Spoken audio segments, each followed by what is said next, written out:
Algebraic expressions. In this lesson, we are going to learn how to do substitution to evaluate expressions. And this is Ping. Ping is going to help me. She is Snoot's cousin. I don't know if you remember Snoot from the previous set of lessons. What I love about Ping is she always tries to rephrase or explain the definitions in her own words. Okay, so what does it mean to evaluate an expression? To evaluate an expression, you substitute a number for each variable and perform the arithmetic operations. If we know the value of the variables, we can replace the variables with their values and then evaluate the expression. So we put the number in the place of x and then find a real answer. Yes, you're absolutely correct, Ping. Well done. That is well said. That is exactly what it is. So remember to write down the examples. So this is example 1. Pause the video, write the example and try to get the answers before I give them to you. That's a good check of your understanding. So 3x squared minus 2x plus 3. Here are 3 terms. So let x be 1. So we're going to use substitution. We're going to substitute 1 for x. Always use brackets when you substitute a value for x and make sure of the signs. So 3 in brackets 1 squared minus 2 times 1, and that's why we put it in brackets, plus 3. That is equal to 3, because 1 squared is just 1, minus 2 plus 3. And that is equal to 4. Some learners forget to put brackets, and then it looks like 21. And it's not 21, it's 2 times 1. In example 2, we've got 3 terms. How's this one different to the previous one? Okay, in this one, we're going to say x is negative 1. And now you will see the importance of those brackets. So, 3 in brackets, negative 1 squared. Now remember, the x is negative 1. And that needs to be squared.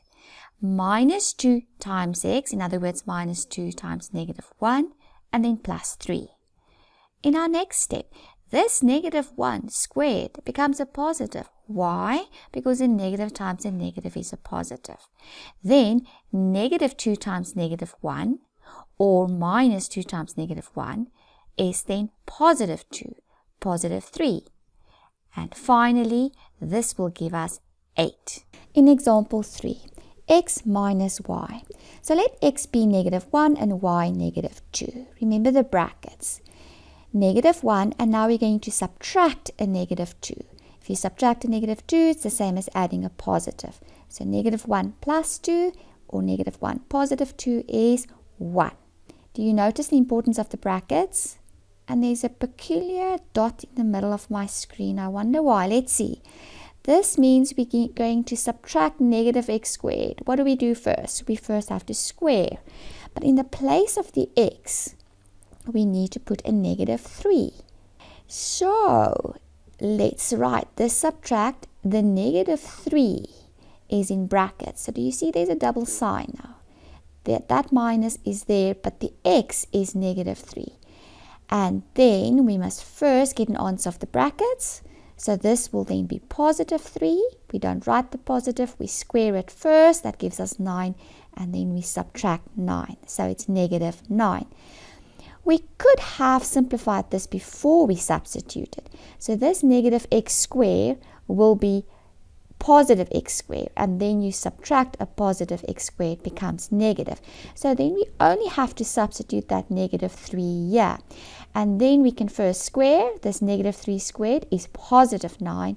And this minus is then subtract 9. Yes, Ping, that you're absolutely right. That is Snoot, your cousin. And he will be very proud of you. We used his square-shaped portrait to explain square numbers. So minus x squared is we subtract x times x and it stays a negative. If negative x is in brackets, the negative is multiplied by itself, so then it becomes positive. So note the difference. If the 2 is inside the brackets, it's the same as the first one. You subtract an x squared, it stays negative. This is the same as the first one. You subtract x squared. So only when the negative x is in brackets and you square, then that minus is also squared. Be careful of this one. The negative x in brackets squared, we first have to square, is positive. And if we subtract a positive, it becomes negative. With cubes, we are really forming cubes. Length times breadth times height. This is a cubic number. So we subtract a cube, so it stays negative. If the negative x is cubed, it means the negative is also multiplied by itself 3 times, and then it stays a negative as well for a different reason. The same here, it's negative. This is really subtract x cubed. Be careful of this one. We know negative x in brackets cubed must be negative. Yeah, and now we subtract that negative, it becomes positive. You don't say a negative times a negative, you'll get the right answer, but in the wrong way. So let's summarize. Yes, you are right. You can use substitution to check if you simplified correctly. Well done, Ping.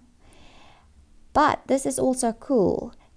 You can also substitute values for variables in formula to get answers. So let's go and check out the area of a triangle. Let's look at this formula. The area of a triangle is height times base divided by 2. So this is our triangle.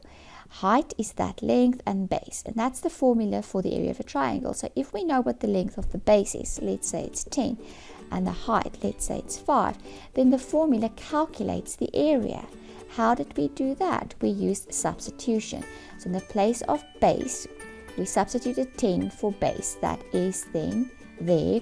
We substitute 5 for height, and 10 times 5 is 50, divided by 2 is 25. So that's how we use substitution. So ask yourself, why do we have to know about substitution? There's another math tool for our math toolbox. Happy learning!